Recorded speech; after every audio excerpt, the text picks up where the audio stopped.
Bandiraɓe sehlaɓe heɗotoɓe radio Jowo Sare jaam hiire moon min garti hannde oɗo ñalawma aljuma 7 lewru mars hitande ujunnaji ɗiɗi e nogas joyyi habaruji moɗon ɗen guiɗoɗen ko toon to États-Unis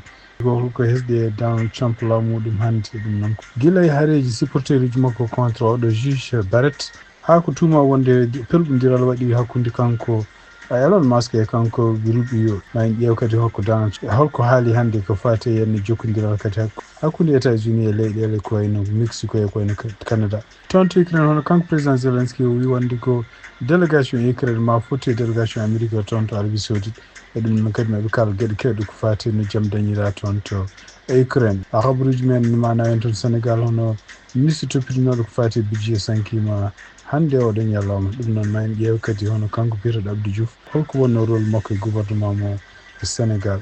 toon to Mauritanie kadi hono ministre jokkiɗo konngol laamu ngu o wawi jabade no laamu Mauritanie wiide wonde ko laamu Mauritanie takka wonde oɗo saha joni ko kañum woni denoɓe frontiére uji Europe ɗum noon ko caggal yimɓe hewɓe Mauritanie nanggata oɗo saha joni taw ko yimɓe ɓe jeeyaka toon to Mauritanie kono noon joguinoɓe anniya rewde laaɗe no tacca toon to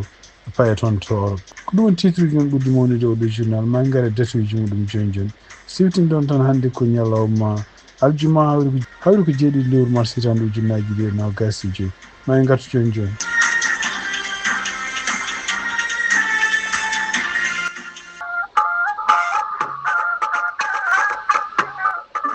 bandiraɓe sehlaɓe heɗotoɓe radio Jowo Sare heɗo men puɗɗore habaruji ko siftinde on tan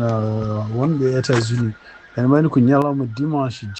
ɓawa janggo heure changeur ɗum noon wonande joguiɓe téléphone aji taw koko changeur automatiquement ala ko mbatton en kono noon joguiɓe ko wayno horloge uji walla ko wayno montre uji mawɗi ɗi ngala systéme change o ɗum ene wayno so tawi on puɗɗima laɗade 1 heure tan ɓeyde hen heure comme ça ene wayno ko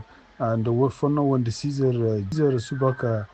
dimanche ko wontata ko 7 heures ɗum noon ko fati e holde taƴete e holde humtete donc siftinde on tan ñalawma aset janggo ene wayno subaka janggo dartine ñamde à partir de 5h45 donc nangue mutata ñande samedi kumtat ɗum poɗɗo humtata ko 6h39 ɗum noon ko aset janggo dimanche ɓawa janggo dartine kajjari moon à partir de 6h44 wonde nde poɗɗon dartinde kajjari ɗum noon siftinde on tan ene wayno ko ñalawma subaka dimanche heure avancé donc 6h44 dartine kajjari salatu julde 7h15 donc kumtare ñande dimanche ene wayno ko à partir de 7h40 wonande kadi juuloyoɓe juma Westchester ene wayno ko 9h30 woni de juulete nden gueƴe juulete 9h30 subama nde heure koko change ma en gartu kadi ñalawmaji goɗɗi kadi so tawi won information ngaji goɗɗi joguiɗon fate quoi heure uji min kalata noon ɗi ene fawi koye heure uji calendrier juma Westchester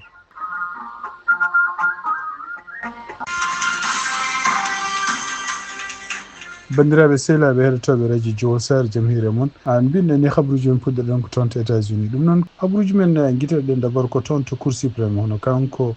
juge biyeteɗo Amy Coney Barrett ɗum noon e wayno ko juge conservateur uji kadi ko neɗɗo mo nomanoɗo temps Donald Trump mandat mo gadano oɗo saha joni ko haareji walla ko dukoji mawɗi walla ko ƴettoje kuccitina e makko ɗum noon ko ummade yimɓe ganduɗa supporteur uji Donald Trump walla yimɓe conservateur uji ɗum ɗo fof noon ari ko caggal nde ñawore waɗa noon nde yontere nde ɗo henne nde gonɗen ñawore nde kadi taw ko kamɓe Cour suprême eɓe duttini wonde ɓe caali wonde heɗade walla rokkude kanko Donald Trump gonga wiide wonde komo wawi barde pelle won walla won surtout agence uji won kalisaji ɗi ganduɗa henna so tawi jaɓɓani wadde ko wi ko omo haɗa ɗumen heɓde ɗiɗon kalisaji ɗum noon e wayno ko ɗiɗon kalisaji kadi tumnade kadi ko ummi toon to Cour suprême ma abboyi kane wona milliard uji $2 Coney Barrett ko kanko yantuno kadi e John Roberts ɓe jante juge uji tati libéral uji rewɓe wonɓe toon ɗum woni donc ene wayno décision sala won umma toon ko to Cour suprême kono en teskita hono kanko juge alito Clarence Thomas e Neil Gorsuch ene wonde juge Kavanaugh ɓeɗo tata fof ene wayno ko kamɓe jante kanko alito pour wiide wonde ko ene wayno ko ɗum ɗo fof addi ɗum ko sababu nde woni ene wayno ko cour gonɗo less wono salirima Donald Trump ni ene wayno ɗum ɗo ko hunde nde ganduɗa henna wona hunde wonde normal halluji ɗi continue ha ene wayno ha neɗɗo goto kañum wiyete ko Léonard Léo ko kañum woni ko conservateur e kañum hoore makko ko avocat kadi ko kañum woni jeeyaɗo e direction fedde nde ngannduɗaa henne wiyeteeɗo fédéral gomu biyeteeɗo fédéraliste taw oɗon gomu kañum hoore mum ko kewɗo wallude kamɓe républicain suɓaade ko fate juge e ko fate avocat ji ene wayno o wi wonde ko haysinde ko ali to haala muɗum ka henne ko haala mbaɗka fayida kono noon ɗum firtani wonde ko commis baret oɗo juge debbo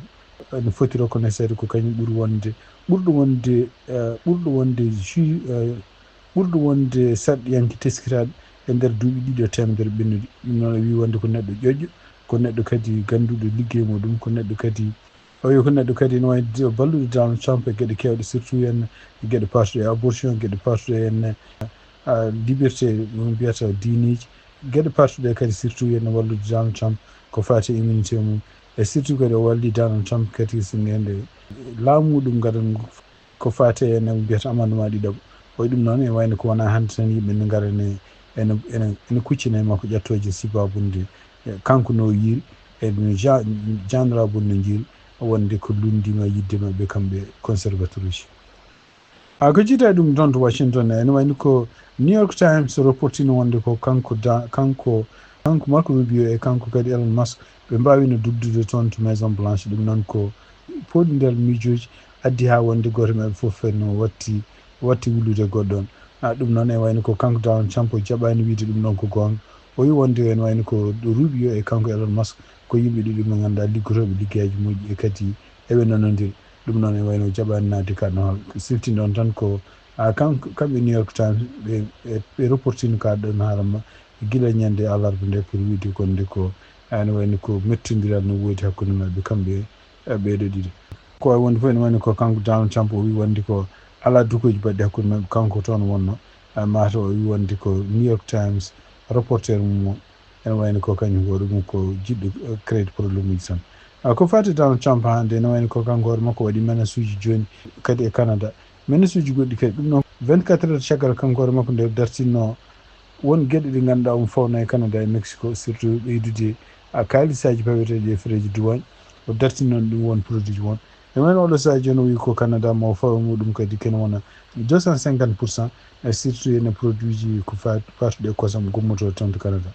ɗum donc ɗum ɗon kaɗon haala kadi ari ko caggal ñalawma tan caggal nde kanko hoore makko o wino wonde o dartini kala ko fate frais douane ɗe winomo fawa e produit ji gummotoɗe Canada e Mexico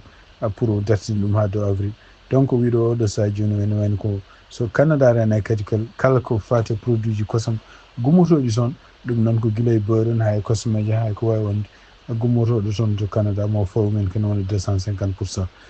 Kanko Donald Trump kadi e nder konguɗi ɗi yaltinande o wi wonde ko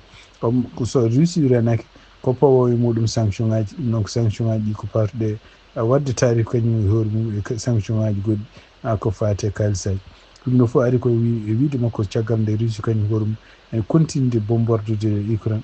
balɗe ɗiɗi ɓennuɗi ono kanko président Donald Trump tan o wi wonde ko ene wayno o rokki Russie o rokki Vladimir Putin o wi wonde ene wayno ko alay saago carte uji ɗi o rokkiɓe ɗi pour wiide yoɓe dartin guerre o ko yacci donc caggal nde kamɓe ɗum ɗo fof ari ko caggal nde kamɓe États-Unis nde ɓe mbi wonde ko ene wayno ɓe hankkadi ɓe natti wawde wallude Ukraine ko fate henne image uji satellite surtout henne balloji kamɓe Ukraine naɓe samminde missile aji garoji mabɓe walla kañum hutorade men drone aji pour wella tonde Russie ɗum ɗon kadi hawri kadi ko wonde ko kanko Elon Musk o kanko hoore makko wi wonde ko dartino kadi permission pour wiide Ukraine continue hutorade téléphone aji satellite ɗum mbiyata ko jogui ɗum ko Starlink ɗum ɗo fof ɗum wari ko ɗum waɗi sababu kamɓe Russie naɓe ɓe continue bombardude ɗeɗe balɗe tati foti ɓennuɗi toon to leydi Ukraine kono noon e tumnade Donald Trump ko haali hannde o wi wonde ko so tawi Russie dartinani ɗum ɗon ene wayno ko kanko hoore makko ko baɗo sanction ngaji e Russie ɗum noon e wayno ko menace Russie e Ukraine fof pour wiide ko alay saago ɓe mbawa kamɓe koye mabɓe arde ɓe jooɗo e table ɓe kalde ɗum noon siftinde ɗon e habaruji men international ɗum mana en toon kamɓe Ukraine ene wayno ko ɓe neldi délégation mabɓe e tumnade kadi ko habaruji gumiɗiɗi CNN hono kanko Marco Rubio o wawi déjà haaldude ministre des affaires étrangères mo Ukraine ko fate e gueɗe ɗe ɓe poti haaldude toon to Arabie Saoudite siftinde on tan ko ma won jonte ɗiɗi joni hono kamɓe États-Unis ɓe mbawino fottude délégation Russie naɓe toon to Arabie Saoudite walla caggal nde dukoji mbaɗi hakkunde makko kanko e président Zelensky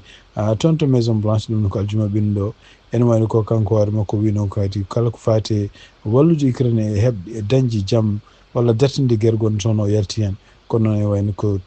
ɗeɗo balɗe kadi o sanji tugnade kadi e habaruji gomiri toon de Ukraine ene wayno ko ɓe jaaɓi kamɓe États-Unis kadi ruttitade e haaldude kadi Ukraine naɓe surtout enne e ƴeewde holno ɓe mbawi neldirde américain ji toon to Ukraine pour wawde exploitde minere gonɗo toon o e holno kadi ɓe mbawi dartinde guerre gonɗo toon de Ukraine andaka noon hol condition ngaji gonaɗi oɗo saaha joni ɗum waɗi habaruji men international kamɓe leyɗel Europe habaruji men international hannde ko donc sibabu nde wonde ko kamɓe États-Unis wiide ɓe wonde ko ɓe natti hankkadi yamirde Ukraine hutorade satellite aji maɓɓe pour wawde ƴeewde weeyo maɓɓe wawde ƴeewde kadi walludeɓe holno ɓe mbawi haɓirde e Russie naɓe defandude missilaji gummotoɗe Russie e woni ko France kañum hoore mum e tugnade ministre maɓɓe toppitiɗe ko fate armé maɓɓe biyeteɗo Sébastien Lecornu o wi wonde ko ene wayno ko oɗo saaha joni kamɓe France ɓe jamiri wonde ko Ukraine naɓe kutoro satellite aji ɓe jogui surtout henno ko wawde rende weeyo maɓɓe e wawde kadi hutorade won satellite aji won kaɓirɗe won ko ɗum waɗi kadi compagnie goto gonɗo toon kadi to Europe biyeteɗo Eutelsat ɗum ne wayno ko compagnie satellite kañum hoore mum hono wi wonde kañum hoore mum ma lomtono Starlink mo Elon Musk tawde Elon Musk e Donald Trump mbi kene ɗuggiti kala ko fati nandiral gonnogal hakkude maɓɓe Ukraine kanko Elon Musk pour armée Ukraine hutortono ko Starlink kadi ko doole drone aji ɗi werlotono ko sibabu nde Starlink tawde ɓen mbi kene ɗuggita ene dartine ngal ɗo nanodiral hono kamɓe Eutelsat ɓe mbi ɗum noon ko compagnie gonɗo toon to ene paari lomtade Starlink rokkude armée Ukraine naɓe doole nde ɓe mbawi haaldude jogade ko wiyete moyen de communication e wawde kadi hutorade ɗeɗon doole wawde hutorade kadi ɗiɗon moyen ngaji pour satellite aji walla drone aji ɗi berloto tugnade hande e courage France international haali habaruji men toon to Sénégal e tugnade kadi journal biyeteɗo Sénégal hono kanko biyeteɗo Abdou Diouf ko kanko wonno directeur général du budget ene wayno wiyama o sankima hande e oɗo aljuma kiki ɗum noon ko caggal nde o jogui malaise anda ko noon ko nguɗon ñaw ko woni kono noon tugnade kadi habaruji gumiriɗe e yimɓe liggotoɓe e Sud Quotidien mbi wonde ko ene wayno ko sankare makko addi sunare mawde wonande e yiɗimi liggotonoɓe toon te direction générale du budget Abdou Diouf noon e wayno ko kanko ko inspecteur trésor ɗum woni ligguey makko neɗɗo jokkiɗo humpito no fewi ko fate ligguey mo waɗato wayno nooma oɗo poste directeur général budget ko ñande 21 lewru janvier hitande 2025 e kanko lomtini o biyeteɗo Maguette Niang donc hade makko nadde oɗo ligguey ene wayno kanko hoore makko woni coordinateur oɗon institution ene wayno o jouini toon rôle mawɗo donc ko neɗɗo gandaɗo e oɗo département mo wonno donc ene wayno ko mayde makko kanko Abdou Diouf ha wonaki sankare makko kanko Abdou Diouf o ma addu caɗele mawɗe surtout henne ma addu yolde mawde wonande département budget toon to Sénégal surtout henne oɗo saaha mo Sénégal woni surtout ko fate caɗele ngal caɗele politique to journal biyeteɗo APS ene wayno ko agence de presse sénégalaise ɓe mbi wonde ko oɗo saaha joni hono kamɓe Sénégal e Mauritanie ɓene continue hande jogade fayre surtout ene wonde ko caggal nde tina wonde ko gaz naturel ene continue hande siidi toon goto e ɓulɗi gonɗi toon to frontiére gonɗo hakkude Mauritanie e Sénégal sifti ɗon tan ko ngal ɗon ko société gonɗo toon ɗiɗon ɓulɗi ko ɓulɗi ɗi ganduɗa kamɓe Mauritanie e Sénégal ndendi ko compagnie biyeteɗo BP woni toppiti ɗum ɗon tugnaɗa hande konnguɗi gummiɗi toon to hohoɓe Sénégal ɗum noon ko ñande aljumande ɓe mbi wonde ko kamɓe laamu ngu eɓe jogui fayre no fewi ko fate na ɗamɗe ciyam gummotoɗam toon e goto e ɓulɗi ɗi ɗum noon e wayno ko ɗiɗon ɓulɗi goni kon toon kono mbiyata Grand Tortue gonɗo toon to frontiére hakkude Mauritanie Sénégal ko ɗum waɗi ko kanko ministre toppitiɗo ko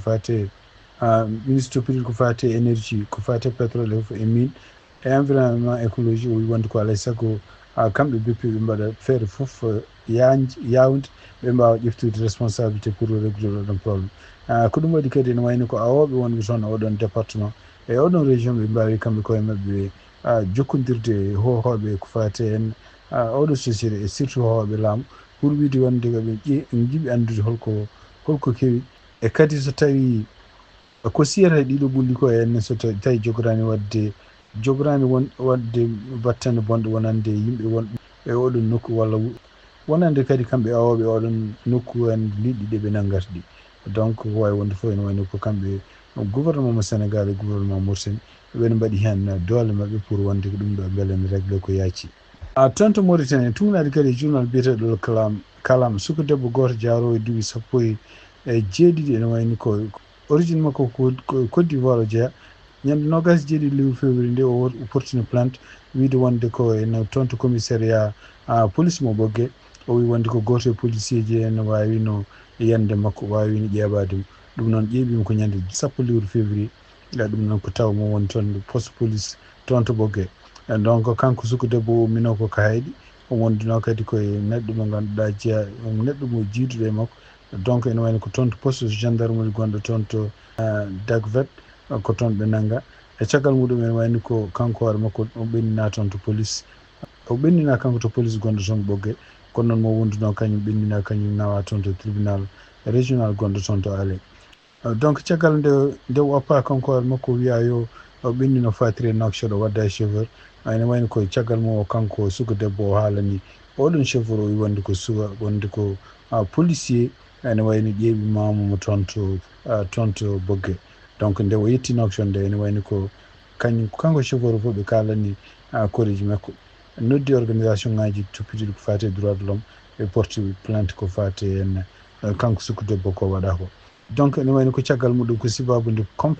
sibabude jokkodiral ngal mbaɗi organisation ngaji toppitiɗi ko fate droit de l'homme toon to Mauritanie